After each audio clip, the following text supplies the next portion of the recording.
রাত যত গভীর হয়, আকাশ যেন তত বেশি গাঢ় রহস্যে মোড়ানো হয়ে পড়ে। নক্ষত্রের মৃদু আলোয় ঝিকিমিকি করতে থাকা আকাশে হঠাৎ এক তীব্র আলো উদিত হয়। কিছুক্ষণ স্থির, এরপর এমন গতিতে নড়ে ওঠে যা মানুষের চোখে ধরা পড়ে না। কোনো শব্দ নেই, কোনো ধোঁয়া নেই, শুধু এক অনুভূতি, যেন কিছু বা কেউ আছে উপরে। এই অনুভূতির নামই আজ ইউএফও। প্রতিটি মহাদেশ, প্রতিটি সভ্যতার ইতিহাসে ইউএফওর মতো কিছু চিহ্নিত হয়েছে। অদ্ভুত আলো, উড়ন্ত গোলক, শব্দহীন চলাচল এবং সবথেকে আশ্চর্যের বিষয় এক ধরনের অস্পষ্ট অথচ অস্বাভাবিক উপস্থিতি। ইতিহাসের পাতা খুলে দেখা যায়, প্রাচীন ভারতীয় পুরাণে এমন যানবাহনের বর্ণনা আছে যেগুলো আকাশে উড়ত, বিমান নামে পরিচিত। রামায়ণ এবং মহাভারতের পাতায় পাতায় ছড়িয়ে আছে যুদ্ধযান, অস্ত্র, এমনকি মহাকাশ ভ্রমণের ইঙ্গিত। মিশরের হায়ারোগ্লিফিক্সেও দেখা যায় গোলাকৃতি উড়ন্ত কিছু বস্তু। অনেক গবেষক বলেন ওগুলোই ছিল প্রাচীন ইউএফও, আবার অনেকে বলেন তা প্রতীকী। নাজকা লাইন্স, পেরুর বিস্তীর্ণ মরুভূমিতে আঁকা শত শত মাইল দীর্ঘ আকাশ থেকে বোঝার মতো রেখাচিত্র। অনেক বিজ্ঞানী আজও ভাবেন এই লাইন্স কেন এবং কিভাবে তৈরি হয়েছিল। কেউ কেউ বলেন এটা হয়তো বাইরের প্রাণীদের জন্য মেসেজ বা ল্যান্ডিং গাইড। ইউরোপীয় মধ্যযুগেও ইউএফও দেখা গিয়েছিল। 1561 সালে জার্মানির নুরেমবার্গ শহরের আকাশে এক ভয়াবহ দৃশ্য দেখা যায়। আকাশে গোলক, সিলিন্ডার আর ক্রস আকৃতির বস্তু একে অপরের সাথে লড়াই করছে। পরে এই ঘটনাকে চিত্রিতও করা হয়েছিল। কিন্তু আধুনিক ইউএফও ইতিহাস শুরু হয় 1947 সালে। যুক্তরাষ্ট্রের কেনেথ আর্নল্ড নামক এক ব্যক্তি ওয়াশিংটনের আকাশে একসাথে 9টি উড়ন্ত বস্তু দেখতে পান। তার বর্ণনা অনুযায়ী সেগুলো জলস্রোতের মতো দোল খাচ্ছিল। এখান থেকেই ফ্লাইং সসার শব্দটি জনপ্রিয় হয়। কয়েক মাসের মধ্যে রসওয়েল কাহিনী সারা বিশ্বের চর্চার বিষয় হয়ে ওঠে। এক রহস্যময় বস্তু পড়ে যায় রসওয়েল শহরের কাছে।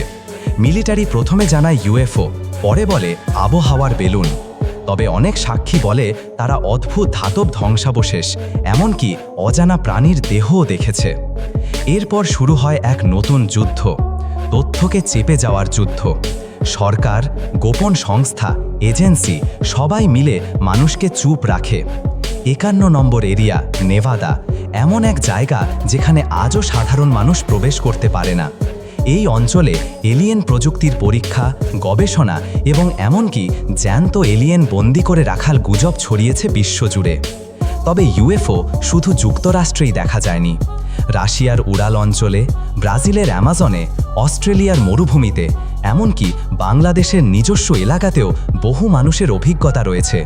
অদ্ভুত আলো, হঠাৎ অজ্ঞান হয়ে পড়া, ঘুমের মাঝে অচেনা স্মৃতি। ইউএফও সঙ্গে সঙ্গেই চলে আসে এলিয়েন অ্যাবডাকশনের গল্প। ট্র্যাভিস ওয়ালটন, একজন কাঠুরে যিনি 1975 সালে ইউএফও দ্বারা অপহরণ হয়েছিলেন বলে দাবি করেন। 5 দিন পর তিনি ফিরে আসেন এবং বলেন তাকে নিয়ে যাওয়া হয়েছিল আলোয় ভরা এক জায়গায় যেখানে অদ্ভুত চোখের প্রাণী পরীক্ষা চালিয়েছে।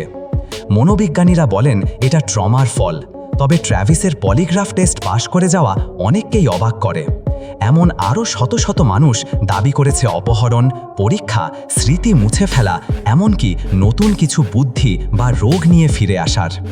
2020 সালে মার্কিন প্রতিরক্ষা বিভাগ পেন্টাগন ইউএফও ইডিওস প্রকাশ করে। ভিডিওগুলোতে দেখা যায় কিভাবে সেনা পাইলটরা তীব্র গতিতে চলা অজানা বস্তুর পিছু নিচ্ছে, যা আমাদের প্রযুক্তির বাইরেও দ্রুত, স্মার্ট এবং কৌশলী। প্রশ্ন দাঁড়ায়, তারা কি আমাদের পর্যবেক্ষণ করছে? নাসা ও সেটি গবেষণা চালাচ্ছে সারা মহাবিশ্ব জুড়ে। তারা বলছে প্রাণের সম্ভাবনা আছে শত কোটি গ্রহে। হয়তো কোথাও এমন কেউ আছে যারা আমাদের অনেক আগে থেকেই জানে, আর হয়তো তারা বার্তা পাঠিয়েছে, শুধু আমরা ধরতে পারছি না। তবে ইউএফও বিষয়টি শুধু রহস্য বা বৈজ্ঞানিক কল্পকাহিনী নয়, বরং বড় রাজনীতি এবং মনস্তাত্ত্বিক প্রভাবের অংশ হয়ে উঠেছে।